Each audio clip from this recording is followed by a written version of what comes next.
El grado de mejoría. Eso es importante un poco lo que les comentaba antes, porque eh, cuando es la mejoría, cuando empeora, nos va a hablar justamente nos va a por lo menos confirmar lo que nosotros estamos ya analizando, que lo estuvimos viendo previamente. Pero es otra forma de poder justamente analizar las cefaleas, ¿sí? La hora del día, ¿no? Si estamos hablando del día o de la noche, ¿no? Las que van a empeorar, las que empeoran durante el día, nos van a hablar justamente de una deficiencia de Qi o de Yang, o nos va a hablar inclusive de humedad. Cuando empeoran durante la noche, ya más o menos ya entendemos a qué se trata. Estamos hablando de un déficit importante de sangre, un déficit importante de yin, que van a justamente provocar en el horario del yin una elevación del yang. Entonces, justamente en este momento es donde se producen las cefaleas. El tema de la actividad, ¿no? Cuando estamos hablando de actividad o de reposo, ¿no? Entonces, la actividad, cuando la cefalea empeora con la actividad, estamos hablando de una deficiencia de ki o de sangre, ¿sí? Esto generalmente se ve mucho eh, ya cuando uno pasa a la parte de ejercicio, cuando empeoran en la parte de ejercicio más excesivo de ejercicio, ahí ya confirma que es un tema de insuficiencia de ki o de sangre y donde hay una elevación de IAN de hígado, ¿no? O inclusive puede haber flema.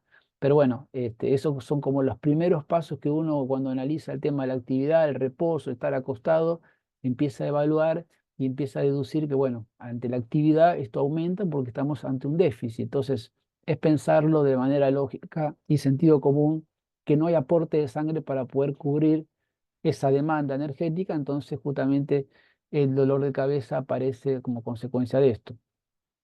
Cuando el dolor de cabeza mejora, por otro lado, lo pienso de otra manera, cuando mejora en el reposo o cuando uno se acuesta o se tumba, estamos hablando de una deficiencia de ki o de sangre, ¿no? Visto desde el punto de vista opuesto.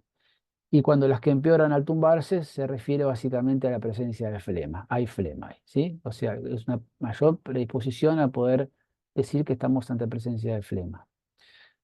La cuestión climática es re importante acá también, ¿no? La cuestión importante del clima, porque cuando estamos con cefaleas que empeoran con el calor, obviamente estamos ante presencia de una situación o un contexto de plenitud, de exceso, de yang o de fuego de hígado, ¿no? Sobre todo esos días de mucho calor donde hay insolación, bueno, y genera fotofobia, etcétera. Estamos hablando de un yang de hígado exacerbado, un fuego eventualmente.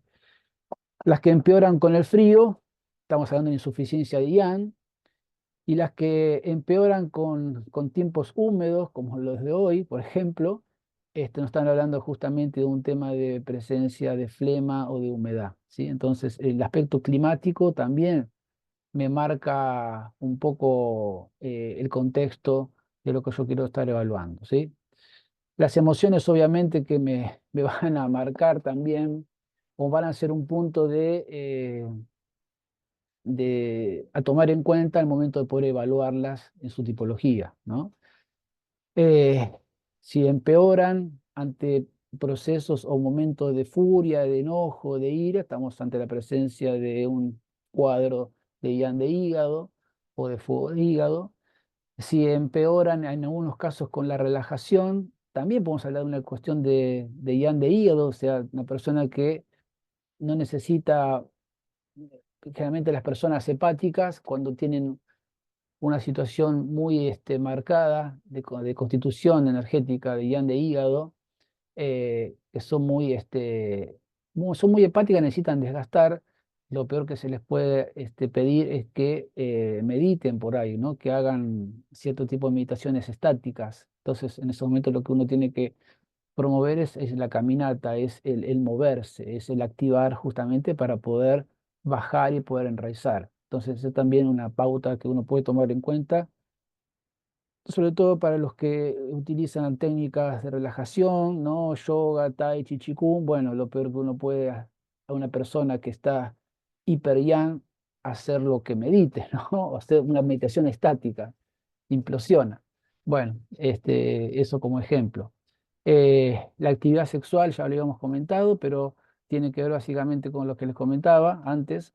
Las que se agravan con la actividad sexual, nos va a hablar básicamente de una deficiencia a nivel renal. Al terminar el acto sexual, donde aparece un dolor muy fuerte a nivel de la cabeza, no está hablando de insuficiencia de tipo renal. Las que mejoran con la actividad sexual podrían tener que ver con que ahí estamos ante la presencia de un fuego de hígado, entonces eso genera también es como un aliciente también en poder bajar ese fuego, ¿no? Podrían tener que ver con eso. Y la parte alimenticia, bueno, la parte alimenticia tiene que ver básicamente con un poco lo que hablamos al principio, ¿no? El tipo de alimentación. Si estamos frente a alimentos ácidos o agrios, que hay una persona que tiene una situación de contexto de elevación de yang, justamente eso va a empeorar. Entonces, la dieta es importante justamente porque acá, en este caso, vamos a tener que dar alimentos o fitoterapia amargos, frescos, fríos, que desciendan, que purguen, ¿no? Básicamente que purguen ese fuego que necesitamos limpiar, ¿no? Que necesitamos bajar ese exceso de energía que está en el TR superior, ¿sí? Las que mejoran los alimentos los alimentos o la ingesta cuando esta hace que mejore el dolor de cabeza, no está hablando cuando estamos de la presencia de una insuficiencia de ki o de sangre, obviamente, ¿sí? Y las que empeoran con ciertos alimentos que generan calor, o alimentos que tienen muchos procesados, etcétera, no está hablando de que estamos ante la presencia de flema, de humedad sobre todo, que no es bueno para poder contrarrestar esta sintomatología. La postura, cuando hablamos de deficiencia, va a ser mejor que la persona se tumbe, ¿sí? Eso va a mejorar, va a aplacar un poco la condición de dolor de cabeza. Si empeora al tumbarse, por otro lado, estamos hablando de un exceso, ¿sí? Entonces, eso también tenerlo en cuenta. El tema del ciclo menstrual es clave también. Entonces, cuando uno analiza el ciclo menstrual, el tipo de ciclo, de qué manera es la menstruación, etcétera, que es lo que hacemos en la consulta, uno pregunta si las tensiones o el dolor de cabeza aparecen antes, durante o después. Eso es clave para poder enfocarnos en el síndrome. Eso es fundamental, ¿no? Además del pulso, como lo estamos midiendo, además del relato y además del contexto a nivel de la menstruación. Pero si el dolor de cabeza se inicia previo al ciclo, estamos hablando de que estamos ante la presencia de un estancamiento quizás de hígado o una elevación de yang. Si durante el ciclo el dolor de cabeza empeora, ahí estamos hablando de fuego de hígado o estancamiento también de hígado compartido, ¿no? Con el proceso anterior, con la previa. Y si el dolor de cabeza aparece al final, después del ciclo, estamos ante la presencia, sin ninguna duda, de una insuficiencia de sangre de hígado, ¿sí? Entonces, eso a mí me va a marcar dentro y ayudado con los otros contextos que yo voy analizando, ante la presencia de qué y cuál sería el diagnóstico para después eventualmente hacer el tratamiento adecuado, ¿no? Es importante esto para justamente hacer el tratamiento adecuado. Bueno, tratamiento. ¿Cómo tratamos? O sea, esto es válido para cualquier situación, ¿no? O sea, la forma de encarar el tratamiento, ¿hay una forma de encarar un tratamiento? La verdad que no, no hay una única forma. Uno puede trabajar siempre la raíz, ¿no? La etiología, puede trabajar la manifestación, que sería un poco el motivo de consulta, porque la persona se acerca por esa cuestión, o puede trabajar ambas. En cualquier caso, no sea, no es propio para el tema de la cefalea, es para cualquier tipo de situación a nivel de tratamiento que uno vaya a proyectar, a diagramar, el sentido común, ¿no? El sentido común ante todo, porque eh, no hay una regla fija para decir qué es mejor, que siempre se hace esto en la primera sesión, no. Es sentido común y poner un poco de criterio y también en el tiempo después la experiencia que uno va adquiriendo. Pero si uno trabajara la raíz y la manifestación, que es lo más común en muchos casos, digo que es lo más común porque a veces no es tan necesario trabajar una al principio que la otra, pero uno va a tener que trabajar las dos cuestiones a la vez. Por ejemplo, si estamos ante la presencia de una elevación de yang de hígado con dolores muy puntuales en la zona alta y esto proviene de insuficiencia de yin de riñón, vamos a tener que trabajar tonificando el yin de riñón, el yin renal, y al mismo tiempo tenemos que someter y hacer descender ese yang por demás de hígado. Sería la situación que uno, si no ve mayores complicaciones, trabajaría al mismo tiempo. Ahora, ¿cuál sería el criterio a adoptar entre la raíz primero o después la manifestación o viceversa?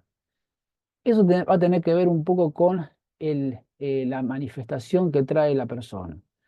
Si, si el dolor de cabeza es muy intenso, es muy permanente, yo voy a tener que trabajar primero la manifestación porque yo necesito que esta persona pueda dormir en la noche siguiente, pueda pueda mejorar levemente, aunque sea la calidad de vida en las próximas horas, días. Entonces, tenemos que trabajar la manifestación primero para después abocarnos de a poco, de acuerdo a los resultados que voy obteniendo, al contexto, a la devolución, la raíz, ¿no? Y si veo que, por ejemplo, las cefaleas no son esporádicas, aparecen cada tanto, bueno, trabajaré más la raíz al principio, me enfocaré en la raíz y eventualmente trabajaré a posteriori o con la raíz solo, después al ir trabajando o a ir enfocándome más en la raíz, empezaré a tener resultados esperados en la manifestación, ¿sí?